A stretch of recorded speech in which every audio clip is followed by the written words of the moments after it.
والصلاة والسلام على سيد الأنبياء والمرسلين. قال الله تعالى وتبارك في شان حبيبه مخبرا وعامرا إن الله وملائكته يصلون على النبي يا أيها الذين آمنوا صلوا عليه وسلموا تسليما.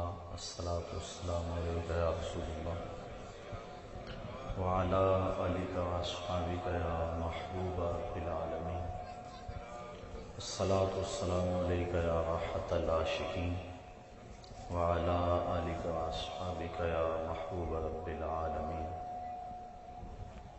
ز محجوری برآمد جان عالم تراہم یا نبی اللہ تراہم نہ آخر رحمت للعالمین. ز محروما چرا فارغ نشینی بروں آب سرز برت یمانی کہ روئے تست صبح زندگانی.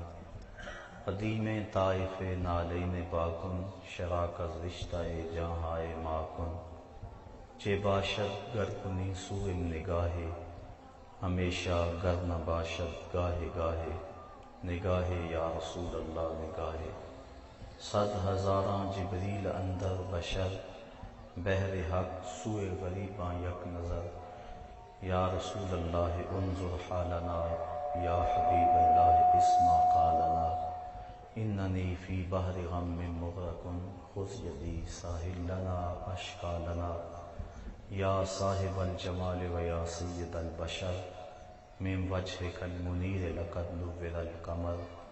لا یمکن الثناء کما کان حقہ بعد از خدا بزرگ توئی قصہ مختصر. تمام حمد و ثنا تعریف و توصیف اللہ جل مجدہ الکریم کی ذات پاک کے لیے جو خالق کائنات بھی ہے اور مالک شش جہات بھی. اللہ جل وعلا کی حمد و ثنا کے بعد حضور نبی اکرم شفیع امم رسول محتشم نبی مکرم اللہ کے پیارے امت کے سہارے رب کے محبوب دانائے غیوب مالک رقاب امم فخر عرب و عجم والی کون و مکان سیاہ لا مکان سید انس و جاں سرور لالا رخان نیر تاباں سرنشین مہوشاں ماہ خوباں شہنشاہ حسینہ تتمہ دوراں سر خیل زہرہ جمالاں جلوہ صبح ازل نور ذات لم یزل باعث تکوین عالم فخر آدم و بنی آدم نیر بطحا رازدار ما اوہا شاہد ما طغا صاحب علم نشرہ معصوم آمنہ احمد مجتبیٰ حضرت محمد مصطفیٰ صلی اللہ علیہ وسلم کے حضور ناز میں اپنی عقیدتوں ارادتوں اور محبتوں کا خراج پیش کرنے کے بعد واجب الاحترام ذوی الاحتشام برادران اسلام السلام علیکم ورحمۃ اللہ وبرکاتہ. رمضان المبارک کے پر نور لمحے اور ہمایوں ساعتیں آپ سب کو مبارک ہوں. آج ماہ رمضان المبارک کا پہلا دن اور پہلا جمعۃ المبارک ہے. اس مرتبہ اس ماہ نور کو 5 جمعات سے زینت بخشی گئی ہے. اللہ تعالیٰ جل شانہ ہمیں اس مقدس مہمان مہینے کی برکتیں نصیب فرمائے. ہمارے دلوں کو وہ اپنی معرفت کا نور بخش دے. اسلام کی روح نصیب فرما دے. ہمارے تزکیے اور تصفیے کے سامان مہیا ہو جائیں اور ہماری باطن کی حالت درست کر دی جائے. اللہ کی بارگاہ میں بصمیم قلب دعا ہے وہ ہماری ان دعاؤں کو قبول فرمائے. آج سیدہ طیبہ طاہرہ حضرت سیدہ فاطمہ الزہرا رضی اللہ تعالی عنہا کی شخصیت آپ کے اسوہ نور کے حوالے سے کچھ باتیں آپ کے گوش گزار کرنا چاہوں گا. ایک تو 3 رمضان المبارک کو ان کا وصال ہے. دوسرا اس وقت امت کو اسوہ بطول کی بہت زیادہ ضرورت ہے. جو ہوائیں چل رہی ہیں، جو کچھ ہو رہا ہے، پردے کو بوجھ سمجھا جا رہا ہے، حجاب کا تمسخر اڑایا جا رہا ہے، عورت چار دیواری میں رہنا اپنے لیے قید سمجھ رہی ہے، حیا کی چادر پھاڑ کے سڑکوں پہ چلنا اپنی آزادی سمجھتی ہے۔ حضرت سیدہ فاطمہ الزہرا رضی اللہ تعالی عنہا کائنات کی تمام خواتین کے لیے ایک ماڈل ہیں، عملی نمونہ ہیں۔ ان کی شخصیت اور ان کا اسوہ نور ہمارے لیے، خواتین اسلام کے لیے خضر راہ ہے۔ حضرت سیدہ فاطمہ الزہرا رضی اللہ تعالی عنہا کے مجد و شرف کے اسباب بیان کرتے ہوئے اقبال نے ایک بڑی خوبصورت بات کی۔ فرماتے ہیں مریم از یک نسبت عیسیٰ عزیز، از سے نسبت حضرت زہرا عزیز۔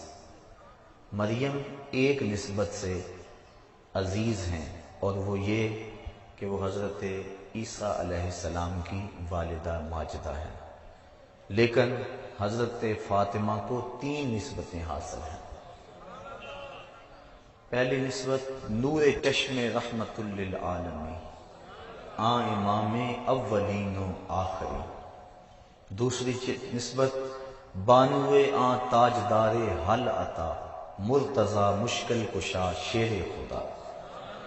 اور تیسری نسبت مادر مرکز پرکار عشق، مادر قافلہ سالار عشق۔ اقبال کہتا ہے کہ مریم عیسیٰ کی ماں ہے، اور اللہ نے قرآن میں ان کے قصیدے بیان کیے، اور حضرت زہرا کو 3 نسبتیں ہیں کہ ایک تو وہ رسول خدا کی بیٹی ہیں، دوسری نسبت کہ وہ علی المرتضیٰ مشکلات کے پردوں کو چیرنے والے حل عطا کی زوجہ ہیں، اور تیسرا حسین ابن علی کی ماں ہے، جو عشق کی پرکار کا مرکز ہے، اور جو کائنات کے عظیم وہ امام ہیں کہ جنہوں نے اپنا سر تو کٹا دیا لیکن اسلام کا پرچم جھکنے نہیں دیا۔ اللہ کے محبوب علیہ السلام نے فرمایا فاطمہ تو بضعۃ منی، فاطمہ میرے جگر کا ٹکڑا ہے۔ یہ اس دور میں کہا جب بیٹیوں کو زندہ درگور کر کے باپ فخر کرتے تھے۔ قرآن اٹھائیے، ارشاد فرمایا وَإِذَا الْمَوْءُودَةُ سُئِلَتْ بِأَيِّ ذَنبٍ قُتِلَتْ، قیامت کے دن قبروں میں گڑی ہوئی بچیاں اٹھائی جائیں گی، ان کے ظالم باپ کٹہرے میں ہوں گے۔ اللہ ان بچیوں سے پوچھے گا بِأَيِّ ذَنبٍ قُتِلَتْ، تمہیں قتل کیوں کیا گیا؟ مجرم تو کٹہرے میں کھڑے ہیں، مجرموں کو پوچھا جانا چاہیے تم نے کیوں قتل کیا؟ ان کے معصوم دامن پہ کون سا داغ دیکھا کہ تم برداشت نہ کر سکے؟ گڑے کے اندر دھکا دے کے اوپر مٹی ڈھیلنے لگے، ان کی چیخیں تمہارے دل میں گداز اور نرمی پیدا نہیں کر سکتی۔ پوچھا تو ان سے جانا چاہیے تھا کہ تم نے کیوں انہیں قتل کیا، لیکن وہ کھڑے ہیں، بچیوں سے پوچھا جا رہا ہے بِأَيِّ ذَنبٍ قُتِلَتْ، تمہیں قتل کیوں کیا گیا؟ تو حضرات علماء فرماتے ہیں بیٹیوں کا قتل اتنا گھنونا جرم ہے، اللہ تعالیٰ ان کے ظالم باپوں سے بات کرنا بھی گوارا نہیں کرتا۔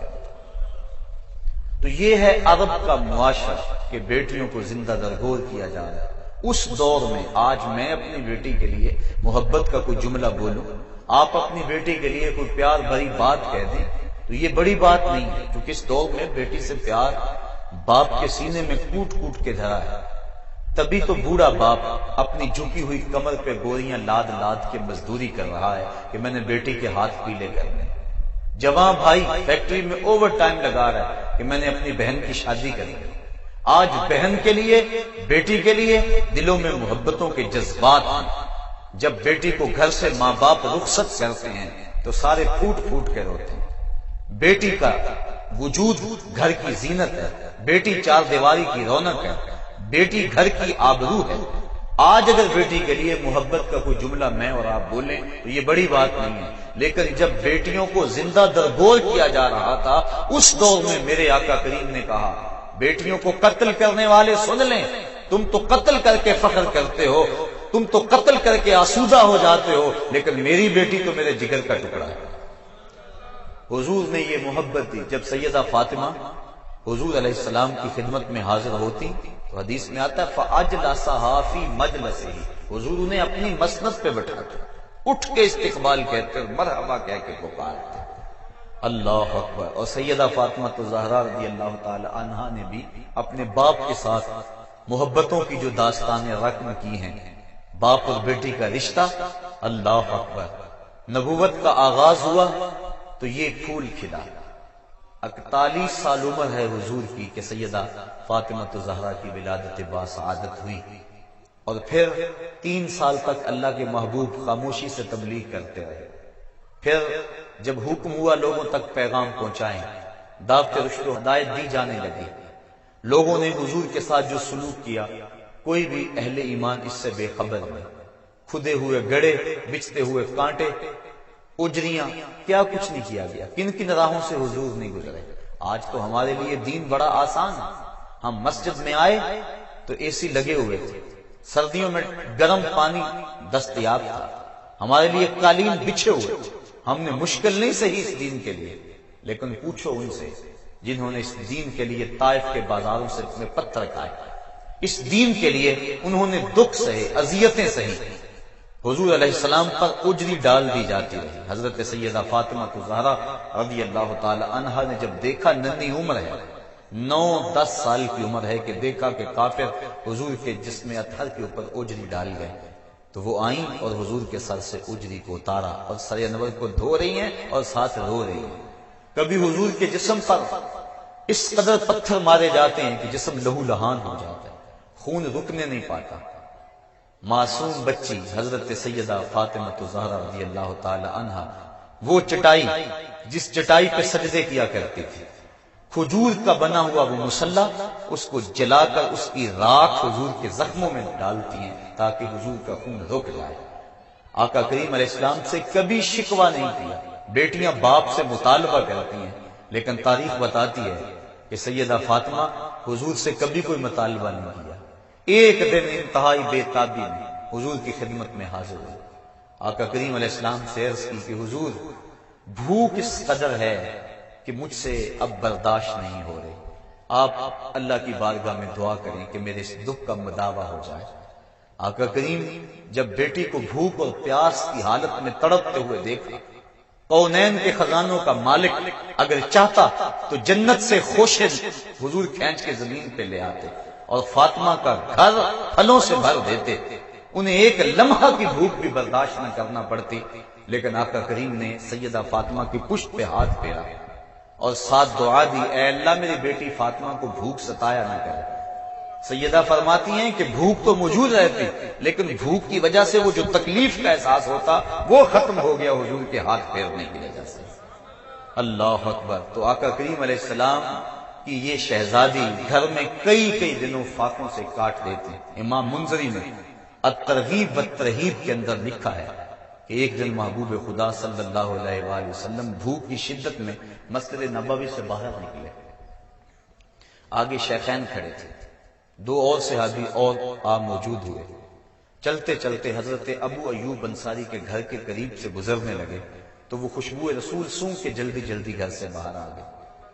آقا کریم علیہ السلام سے عرض کی حضور آپ میرے مہمان بن جائیں، چند لمحوں کے لیے مجھے میزبانی کا شرف بخش دیں۔ آقا کریم فرمایا ابو ایوب تمہاری مرضی۔ وہ حضور کو گھر لے گئے، چٹائی بچھائی، بٹھایا، بکری کا بچہ ذبح کر کے اہل خانہ کو دیا، جلدی کھانا تیار کرو، میرے آقا کو بھوک لگی۔ امام منذری لکھتے ہیں کہ جب واپس حضور کی خدمت میں حاضر ہوئے، گھر والوں کو کھانا بنانے کا کہنے کے بعد، تو کیا دیکھا کہ حضور کے چہرے پہ آثار نقاہت ہیں، بہت زیادہ کمزوری کے آثار ہیں۔ جلدی سے گئے، کہیں سے کھجوروں کا ایک خوشہ لے آئے اور حضور کے سامنے رکھتے ہوئے عرض کی حضور کھانا پکنے میں دیر ہے، اتنی دیر تک یہ کھجوریں تناول فرمائیں۔ پھر تھوڑی دیر کے بعد کھانا جب دسترخوان پہ لگ گیا، آقا کریم علیہ السلام کی نظر جب کھانے پہ پڑی تو حضور کی آنکھیں چھم چھم برسنے لگی۔ پھر ایک روٹی پکڑی اور چند بوٹیاں لی اور ایک غلام کے ہاتھ میں دیتے ہوئے کہا جاؤ ہمارے گھر دے آؤ، میری بیٹی فاطمہ کتنے دنوں سے بھوکی بیٹھی، مال کے کونین ہیں وہ پاس کچھ رکھتے نہیں، دو جہاں کی نعمتیں ہیں ان کے خالی ہاتھ میں، مہینہ مہینہ گھر میں چولہا نہیں جلتا، لیکن اس کے باوجود زبان پہ شکوہ نہیں ہے۔ بیٹی جب گھر سے چلتی ہے، آج تو بیٹیاں اپنے باپ سے خود جہیز کا مطالبہ کرتی، ایک معاشرے کا یہ روگ کہ غریب کی بیٹی کو قبول کرنے کو تیار نہیں، جہیز کی لعنت نے معاشرے کو ایسا جکڑا ہوا ہے کہ گھروں میں بیٹیاں بوڑھی ہو رہی ہیں، ماں باپ ان کی نیندیں اچاٹ ہیں، لیکن دوسری طرف بیٹی بھی مطالبہ کرتی ہے کہ مجھے یہ چاہیے اور مجھے وہ چاہیے، لیکن دنیا دیکھے اس منظر کو، جب دو جہاں کے سردار کے گھر سے آقا کریم کی بیٹی گھر سے نکلتی ہے تو جہیز ان کے پاس کیا ہے؟ ایک مشکیزہ، ایک چکی، ایک آفتابہ، ایک چٹائی کھجوروں کی، یہ ہے ان کا اثاثہ، یہ ہے ان کا سامان جو لے کر حضرت علی المرتضیٰ کے گھر میں پہنچتی ہیں، اور پھر وہاں جا کر چکی پیس پیس کے گزر اوقات کی جا رہی ہے، مشکیزہ کندھے پہ اٹھا اٹھا کے یہاں نشان پڑ گئے، چکی پیس پیس کے ہاتھ میں چھالے پڑ گئے، سارا دن چکی پیستی ہیں اور ساری رات مصلی بچھا کے عبادت کرتی ہیں۔ آج کی عورت کہتی ہے میرے گھر کے کام کاج بڑے ہیں، میرے پاس وقت نہیں ہے، میرے بچے زیادہ ہیں، میرے پاس وقت نہیں ہے کہ میں نماز پڑھ سکوں، بار بار بچے پیشاب کر دیتے ہیں، کیسے میں صفائی رکھ سکتی ہوں؟ آؤ سیدہ فاطمہ کی چوکھٹ پہ آؤ، حسنین کی تربیت بھی ہو رہی ہے، مولا علی کی خدمت بھی ہو رہی ہے، اور چکی پیس پیس کے آٹا تیار بھی ہو رہا ہے، مہمانوں کو کھانے بھی بھیجے جا رہے ہیں، اور جب رات پڑتی ہے تو ساری رات مصلی پہ گزار دیتی ہیں۔ اور ذوق بندگی کیا ہے؟ عرض کرتی ہیں اے اللہ تیری راتیں اتنی چھوٹی ہیں کہ تیری بندی کا ذوق بندگی ہی پورا نہیں ہوتا، ابھی ایک سجدہ کرتی ہوں کہ رات ختم ہو جاتی ہے، ایک رات ایسی لمبی بنا دے تیری بندی جی بھر کے تجھے سجدہ تو کر لے۔ یہ ہے عبادت، یہ ہے ان کے شب و روز اللہ کے حضور، سارا دن روزے میں اور ساری رات قیام میں گزار دیتی۔ ایک دن حضرت علی المرتضیٰ گھر آئے، دیکھا کہ ہاتھوں میں چھالے پڑے ہوئے، ایک غزوے سے حضور واپس پلٹے تھے، بہت سارے غلام اور لونڈیاں مال غنیمت میں آئے تھے، خیال کیا کہ ایک لونڈی اگر ہمیں گھر کے کام کے لیے مل جائے تو کام آسان ہو جائے گا، کہا جاؤ اپنے باپ سے ایک لونڈی مانگ لاؤ۔ سیدہ فاطمہ الزہرا حاضر ہوئی، لیکن زبان سوال نہ کر سکی۔ آقا کریم نے پوچھا بیٹا کدھر آئے تھے؟ کہا حضور یوں ہی سلام کرنے آ گئی تھی، واپس چلی گئی۔ حضرت علی المرتضیٰ نے دیکھا، کہا اس در سے تو کبھی کوئی خالی نہیں پلٹا، لگتا ہے تم نے حضور سے عرض ہی نہیں کی۔ کہا میں ہمت نہ کر پائی، کہا چلو میں تمہاری ترجمانی کرتا ہوں۔ حضرت علی المرتضیٰ اور حضرت فاطمہ الزہرا رضی اللہ تعالی عنہ حضور کی چوکھٹ پہ آ کھڑے۔ آقا کریم نے پوچھا، بتایا حضور یہ حالت ہے، ہاتھوں کے چھالے، ساری رات عبادت میں گزرتی ہے اور دن چکی پیس پیس کے یہ حال ہے، وقت نہیں، فرصت نہیں، اگر ایک لونڈی آپ اپنی بیٹی کو عطا کر دیں تو کام کاج میں معاونت ہو جائے گی۔ اب آقا کریم کے ہاں لونڈیوں کی کثرت ہے، قطاریں لگی ہوئی ہیں اور بیٹی دروازے پہ کھڑی ہے۔ حضرت علی المرتضیٰ سفارش کر رہے ہیں، خیال تو پڑتا ہے انہوں نے ایک مانگی، حضور نے کئی دے دی ہوں گی، لیکن تاریخ پڑھے حیرت ہوتی ہے، آقا کریم علیہ السلام نے 3 قسمیں کھا کے فرمایا واللہ لا آتیکما، واللہ لا آتیکما، واللہ لا آتیکما، اللہ کی قسم میں تمہیں کچھ نہیں دوں گا، اللہ کی قسم ان غلاموں اور لونڈیوں سے میں تمہیں کچھ نہیں دوں گا۔ پھر کہا اللہ کی قسم میں تم دونوں کو ان غلاموں اور لونڈیوں سے کچھ نہیں دوں گا، میں تمہیں لونڈیاں دے دوں اور صفہ کے چبوترے پہ بیٹھ کے پڑھنے والے میرے طالب علم ان کے پیٹ کمر سے لگے ہوئے، بدر کے شہیدوں کے یتیم بچے بھوک میں ہیں اور یہ لونڈیاں میں تمہیں دے دوں، میں تو یہ لونڈیاں بیچوں گا اور بدر کے شہیدوں کے بچوں کا پیٹ پالوں گا، اور میرے صفہ کے چبوترے پہ بیٹھ کے جو طالب علم دین سیکھنے آئے ہیں میں تو ان کی رضا کا بندوبست کروں گا۔ لیکن بیٹا تم میری چوکھٹ پہ آئی ہو، خالی نہ جاؤ، جب رات کو سونے لگو کروٹ تمہاری بستر پہ لگے تو 33 مرتبہ سبحان اللہ پڑھ لینا، 33 مرتبہ الحمدللہ کہہ لینا اور 33 مرتبہ اللہ اکبر پڑھ لینا، یہ غلاموں اور لونڈیوں سے بہتر ہوگا۔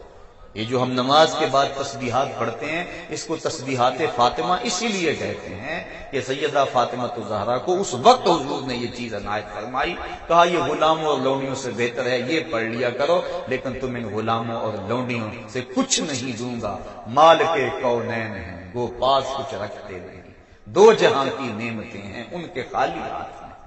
تو حضور علیہ السلام سیدہ فاطمہ الزہرا رضی اللہ تعالی عنہا کو ان غلاموں اور لونڈیوں سے کچھ نہیں دیا۔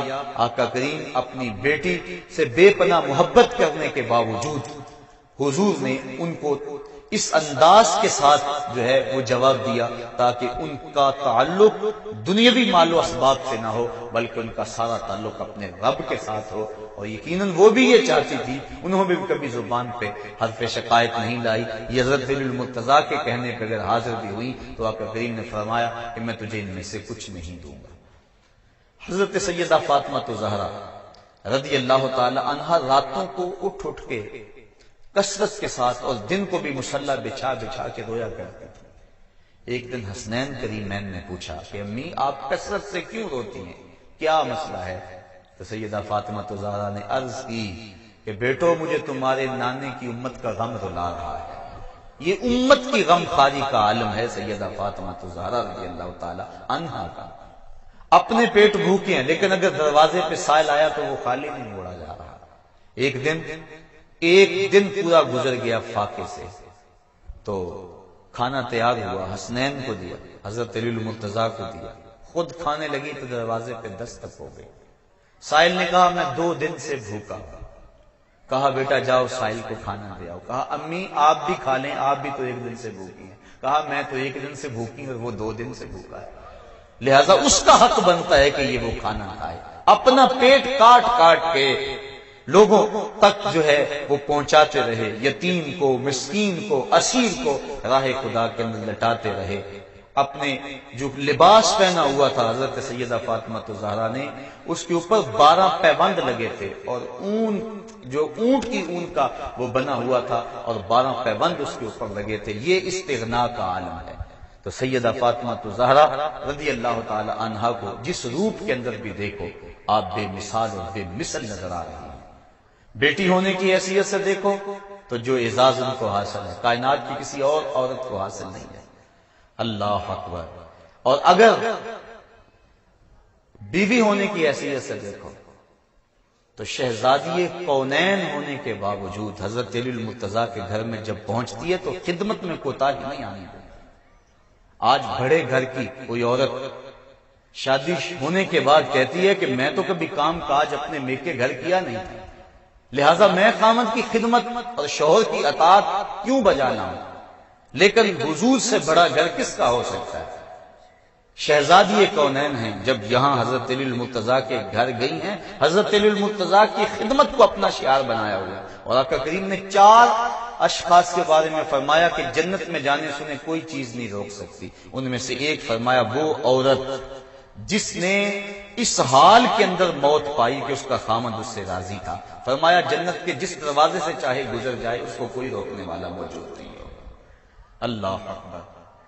ماں ہونے کی حیثیت سے یہ عورت کا اہم ترین روپ ہے، اہم ترین روپ عورت کا ماں کا روپ ہے۔ ماں کی آغوش میں ایک قوم پلتی ہے۔ ایک مفکر نے کہا تھا مجھے اچھی مائیں دے دو میں تجھے ایک بہترین قوم دے دیتا ہوں۔ تو ماؤں کے لیے اسوہ اگر ہے تو وہ سیدہ فاطمہ الزہرا کا روشن اسوہ ہے۔ اقبال کہتا ہے مزرعے تسلیم را حاصل بطول، مادرا را اسوہ کامل بطول۔ ماؤں کے لیے اگر کوئی کامل اسوہ موجود ہے تو وہ سیدہ فاطمہ الزہرا کا اسوہ موجود ہے۔ سیدہ فاطمہ الزہرا نے قرآن کی لوریاں دے دے کے حسنین کریمین کی پرورش کی۔ کربلا کے تپتے ہوئے ریگزار میں یزیدوں کے مقابلے میں پوری قوت کے ساتھ جو کھڑے رہے، قضا تیغے برہنہ لیے خوف زدہ کرتی رہی، لیکن حسین کے پائے استقلال میں لغزش نہیں آئی۔ 72 لاشیں کٹ کٹ کے گرے اور کندھوں پہ اٹھا کے خیموں تک لے آئے، لیکن زبان سے اف تک بھی نہیں کی، ہائے کا لفظ بھی زبان پر نہیں آیا۔ یہ استقامت، یہ جرأت، یہ حسین ابن علی کی جو تربیت فاطمہ الزہرا نے کی ہے یہ اس کے اثرات تھے. انہوں نے بھوک کاٹ لی، پیٹ پہ پتھر باندھ لیے، ہاتھوں میں جو ہے وہ چھالے پڑ گئے چکی پیس پیس کے، لیکن حرف شکایت لوگوں پر نہیں آیا تھا. جس ماحول میں پرورش پائی تھی آج اس کے اثرات دیکھنے میں آ رہے ہیں. 72 افراد 36,000 افراد کے سامنے تنے تنہا کھڑے ہیں، اور حضرت امام علی مقام کے پائے ثبات میں لغزش اور لرزش نہیں آ رہی ہے. یہ ہے سیدہ فاطمہ الزہرا کی تربیت کہ انہوں نے ان کو دودھ بھی پلایا تو قرآن کی لوریاں دے دے کے بلایا.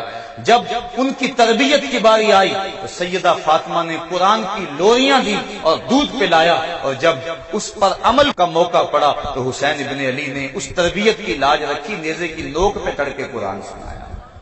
نبی کے گھر کی ہے عظمت نبی سے سنتے ہیں، علی کے گھر کی ہے عزت علی سے سنتے ہیں. وہ جس نے معزز کیا گھرانے کو، حسین پال کے جس نے دیا زمانے کو. تو سیدہ فاطمہ الزہرا کا وجود ماؤں کے لیے ایک روشن اسوہ ہے. اقبال نے ایک بڑی خوبصورت بات کی، وہ کہتے ہیں پندے ز درویش پذیری، اگر پندے ز درویش پذیری، ہزار امت بمیرت تو نہ میری، بطول باش و پنہا شو ازی اصر کے در آغوش شبیر بگیری. کہا ایک درویش کی بات سن لے، 1000 امت مر جائے لیکن امت مسلمہ تجھے کبھی موت نہیں آ سکتی. اور وہ نصیحت اور پند کیا ہے؟ کہا بطول بن جا اور زمانے کی نظروں سے پوشیدہ ہو جا، پھر تیری وہ آغوش میں بھی حسین جیسے بچے جنم دیں گے. تو بطول بن جا، بطول کی جانشین بن جا، اور اپنے پردے کی حفاظت کر. پردے کی حفاظت کے باب میں سیدہ فاطمہ الزہرا کا جو کردار ہے کائنات کے اندر ایک ایسی مثال ہے کہ جس کی مثل موجود نہیں ہے. آقا کریم علیہ السلام نے جب صحابہ سے پردے کے بارے میں پوچھا تو کسی نے کچھ کہا، کسی نے کچھ کہا، تو حضرت علی المرتضیٰ حضرت فاطمہ الزہرا کے پاس چپکے سے چلے گئے اور جا کے پوچھ کر کے آ کے بتایا. تو آقا کریم نے کہا یہ تو میری بیٹی کی بات لگتی ہے. تو انہوں نے کہا کہ عورت کے لیے بہترین پردہ یہ ہے کہ نہ وہ کسی کو دیکھے اور نہ اس کو کوئی دیکھے. بلکہ سیدہ فاطمہ الزہرا کو سب سے زیادہ پریشانی یہ تھی. حضرت اسماء بنت امیس رضی اللہ تعالی عنہا ان کو اکثر کہا کرتی تھی کہ مجھے یہ پریشانی ہے کہ جب بندہ مر جاتا اور اس کے اوپر چادر ڈال کر چارپائی پہ اٹھا کے قبرستان کی طرف لے جاتے ہیں تو جب جھٹکے لگتے ہیں تو جسم جنبش کرتا ہے، جس سے عورت کے وجود کا اظہار ہوتا ہے. میں سب سے زیادہ اس پریشانی میں ہوں کہ اس وقت تو بندہ بے بس ہوتا ہے تو اس وقت کہیں جو ہے وہ جسم کے ساتھ تک لوگوں کو نظر نہ آئے. تو حضرت اسماء بنت امیس کہتی ہیں کہ حبشے کے اندر لوگ ایسے کرتے ہیں کہ وہ کھجور کے ڈنڈے باندھ کر چارپائی کے ساتھ اوپر کپڑا ڈال دیتے ہیں. کہتے ہیں میں نے باقاعدہ وہ نقشہ بنا کر دکھایا کہ کمان کی شکل کے اندر چارپائی سے ایک ڈنڈا باندھا اور دوسری جمع باندھ دیا، پھر اس طرح باندھا، اور اس طرح میں نے جو ہے وہ دکھایا اور اس کے اوپر کپڑا ڈال دیا. تو سیدہ فاطمہ الزہرا کا اضطراب ختم ہوا. کہا مجھے سب سے بڑی پریشانی یہ تھی کہ بعد از انتقال میرے پردے کا کیا ہوگا. اب تم نے یہ جو آئیڈیا دیا ہے، یہ جو موجودہ ڈولی ہے جنازے کی، یہ آئیڈیا حضرت اسماء بنت امیس کا ہے اور اس کو پاس حضرت فاطمہ الزہرا نے کیا ہے. اور اس سے مرد اور عورت کے جنازے کا فرق بھی سمجھ میں آ جاتا ہے، اور جو ہے وہ عورت کے اعضاء بھی نہیں جھلکتے، سامنے نہیں آتے، اور جسم بھی نظر نہیں آتا. تو سیدہ فاطمہ الزہرا کہتی تھی کہ مجھے اس بات کا ڈر لگتا ہے کہ انتقال کے بعد کیا ہوگا. اللہ تعالیٰ جل شانہ نے ان کو ایک راستہ دے دیا، اور یہ ہے ان کے پردے کی کیفیت. آج کی عورت پردے کو بوجھ سمجھتی ہے، پردے کو اپنے لیے عذاب سمجھتی ہے، اپنے گھر کی اونچی اونچی چار دیواری کو اپنے لیے قید خانہ سمجھتی ہے. یہ پچھلے دنوں کے اندر میڈیا کے اوپر یہ تبصرہ ہوتا رہا اور حجاب کا تمسخر اڑایا جاتا رہا. آنکھ کے پردے کی بات کی جاتی ہے، دل کے پردے کی بات کی جاتی ہے، اور اسلام نے جو عورت کو پردے کی تاکید کی، اے نبی کی بیٹیوں اپنے اوپر اوڑھنیاں خوب اوڑھ لو اور جو ہے وہ اپنی زینت کی چیزوں کو پوشیدہ رکھو. جو حکم دیا گیا آج ان احکام کا تمسخر اڑایا جا رہا ہے. عورت تو اس قدر پردے کی چیز ہے کہ اللہ تعالیٰ نے ارشاد فرمایا کہ تو گھر کی چار دیواری میں اتنے زور سے قدم بھی نہ رکھے کہ تیرے پاؤں میں پڑے ہوئے پازیب کی چھنکار باہر گزرتے ہوئے غیر مرد کے کانوں تک پہنچے، بلکہ عورت کی آواز کو پردہ رکھا گیا. حضرت ابو ہریرہ رضی اللہ تعالی عنہ نے ایک عورت کو دیکھا کہ وہ خوشبو لگایا آ رہی ہے. عورت کو خوشبو لگانا منع کیا گیا ہے۔ دو طرح کی خوشبو ہیں، ایک خوشبو وہ ہے جس کا رنگ نہیں ہے، خوشبو ظاہر ہے، اور ایک خوشبو وہ ہے جس کی خوشبو ظاہر نہیں ہے، رنگ نظر آتا ہے، جس طرح مہندی وغیرہ۔ عورت کے لیے وہ خوشبو مسنون ہے جس کی خوشبو مہک نہیں آتی بلکہ رنگ ہے، اور مرد کے لیے وہ ہے جس کا رنگ نہ ہو بلکہ جس کی مہک ہو۔ اب اس نے ایسی خوشبو لگائی تھی جس سے مہکار آ رہی تھی، لپٹیں آ رہی تھی، خوشبو، اور وہ آئی تو آپ جب قریب آئی تو حضرت ابو ہریرہ رضی اللہ تعالی عنہ نے فرمایا یا امۃ الجبار، اے جبار رب کی باندی، تو نے خوشبو لگائی ہے؟ اس نے کہا ہاں میں نے خوشبو لگائی ہے۔ کہا تو مسجد سے آئی ہے؟ اس نے کہا ہاں میں مسجد سے آئی ہوں۔ کہا میرے محبوب آقا نے تو فرمایا ہے کہ عورت اگر خوشبو لگا بیٹھے تو اتنی دیر تک مسجد میں نہ آئے جس طرح جنابت کا غسل کیا جاتا ہے، جب تک ایسا غسل نہ کرے، یعنی ایسا غسل کرے کہ وہ خوشبو مٹ جائے۔ اور ایک روایت کے لفظ ہیں کہ جو عورت خوشبو لگا کے بازاروں میں نکلتی ہے اس خیال سے کہ مرد سونگے اور اس کی طرف مانوس ہوں، فرمایا کہ وہ عورت زنا کی دعوت دینے والی ہے۔